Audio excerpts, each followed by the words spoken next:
পৌষ সংক্রান্তির দিন যেহেতু নিরামিষ ছিল, তাই বানিয়ে নিলাম নরকম সবজি দিয়ে নবরত্ন।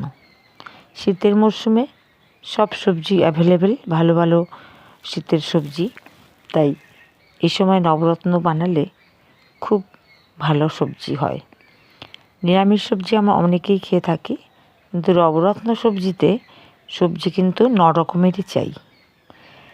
রকমের থেকে কম হলে কিন্তু হবে না। আপনি যে কোনো সবজি ব্যবহার করতে পারেন, কিন্তু রকমেরই হতে হবে।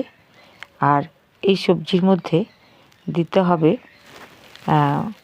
সয়াবিন দিতে পারেন, পনির দিতে পারেন। এটা কিন্তু নবরত্ন সবজি কিন্তু নিরামিষই হয়। পেঁয়াজ রসুন একদম চলে না, তবে ঘি গরম মশলা চলে।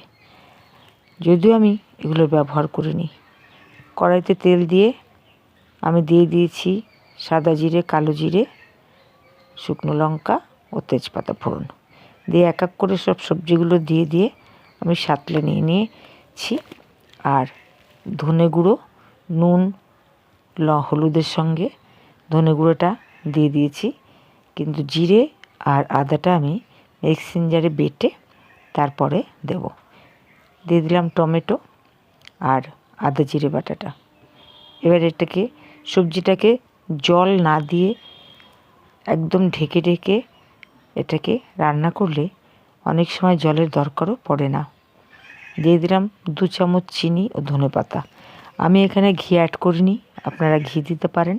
যেহেতু আমি ধনেপাতার স্মেলটা বেশি পছন্দ করি, তাই আমি এখানে ঘি দেইনি। আপনারা অবশ্যই এখানে ঘি ব্যবহার করতে পারেন। রেডি। লাইক, কমেন্ট, শেয়ার করে সঙ্গে থাকবেন বন্ধুরা। নমস্কার।